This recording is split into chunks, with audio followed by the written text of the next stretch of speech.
It's going to be different today. Happy Thursday. Obviously, you can tell I'm in my office. Sometimes you just have to multitask, which I was corrected because I truly believe this, that there is no such thing as multitasking. It's really serial tasking. It's kind of like how your wireless router works in your house. It does not send out a signal that everyone taps into all at once. It sprinklers the signal out really quickly, and you just grab it every so often, and hopefully it'll keep you online. So like I said, I'm multitasking, getting ready for a Christmas Eve service, Christmas Eve, December 24th at 6:30. So we hope to see you there for that. But I want to tell you about this. This is kind of a special shirt I own. It says First Harlem Engine, the Fire Department of New York. It's a Station 35. I was very fortunate because of some special events. Was able to hang out with the firefighters there, eat real New York style pizza, where you fold it and eat it, because that's the way you eat New York style pizza. But the story behind this station was this is one of the first responders on 9/11. It was an engine company and a hook and ladder that got to the towers pretty much before anyone else did, and were heavily involved in rescuing people down the stairwells after the planes crashed into both towers. They were there when the towers collapsed.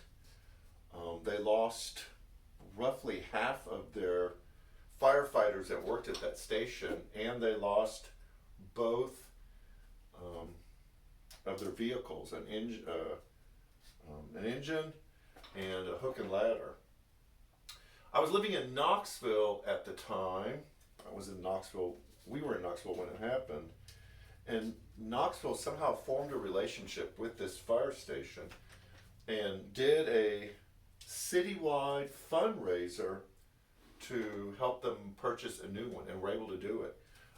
They're super expensive vehicles. They're in the hundreds of thousands of dollars. And so when I got to go with this group to New York, we were able to visit the fire station, not really as representatives of Knoxville, but the fact that we were from Knoxville, and they had their new hook and ladder because of the money that we collected for them. The firefighters were obviously very appreciative of that somebody as far away as Knoxville was willing to raise the kind of money to help them replace their hook and ladder. But when I talked to those guys, I was amazed at the dedication to their job even after what had happened on 9/11. And they talked with great respect and reverence about the men that had worked at that station that had lost their life when the towers fell. One of the things that I constantly think about and ponder when I think about those guys that rushed in the building to try to save as many lives as they could, is that we have men and women who have dedicated their lives for the benefit of others. Our law enforcement, our fire department, those in the military, our medical field, teachers, you name it. We have a lot of people that have dedicated their life to serve other people. If you were to ask them the question, do they love those people? That would be a really weird question to ask, wouldn't it? Like the person that you're taking care of as a nurse, or the children that you're teaching, or the parents of the children that you're teaching, do you love them? The people that you protect, if you're in law enforcement, do you love them? And firefighters, as you're racing in to rescue people, do you love them? It's an odd question. And what makes it odd is for some weird reason, we have separated the act of loving from the action of being loving. And so we've turned loving into something that you feel or something that moves you rather than activity or action. So if you were to ask these people, did you love the people you were trying to save, they probably couldn't answer that question. But when you look at everything that they did and the sacrifice that they were willing to make and the sacrifice that many of them made, it looks, it smells, and feels like love. Which makes this last theme of Advent really confusing because it's about love. And so what we're going to do is we're going to talk about love and what love looks like and how do you define love and what love isn't, which is all well and fine, but it doesn't really help us in our day-to-day life of knowing what it looks like to actually love. So I reflect back on the firefighters at Station 35 in Harlem, New York. You probably would never get an answer from them to if they loved the people that they were trying to save, but everything that you saw and the way they tried to save those people reflected what I think love genuinely is. It probably acts without considering or thinking.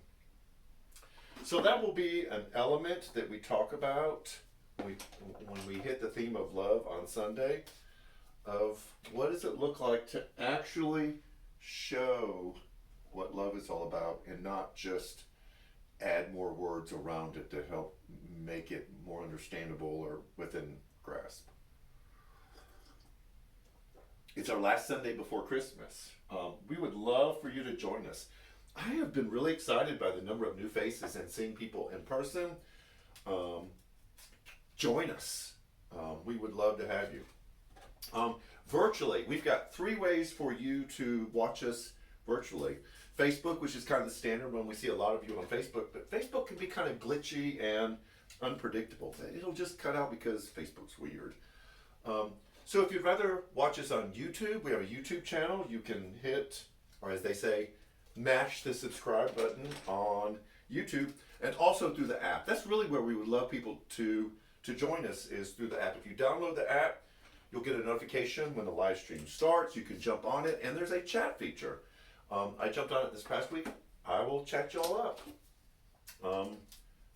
during the praise time if you watch us on the app. So download the NCC app, and you can join us there. A couple more things. Christmas Eve, 6:30 will be the time of the service. We will have kind of like enhanced refreshments in the lobby, so you can join us there. Come a little bit early, and if your family is so inclined, you can hang out with us a little bit too. We're going to be hanging out a little bit on Christmas Eve. No services on Christmas Day, December 25th. No services the following Sunday on January 1st, New Year's Day. We want our volunteers to have a couple Sundays off and to be able to enjoy it with their family. One more thing, if you have not brought your gifts for the giving tree, please bring them by. We are going to start handing them out Tuesday, having people come by and pick them up. Again, thank you for bell ringing. Thank you for Burwell. Thank you for the giving tree. It's one of those things you don't have to say that you love them. Your actions speak very loudly about that. So, I've got some more candles to prepare for Christmas Eve. It's going to be cold. We'll be nice and warm here. So, let me grab my coffee. Take care. Run into the building. And we'll see you Sunday.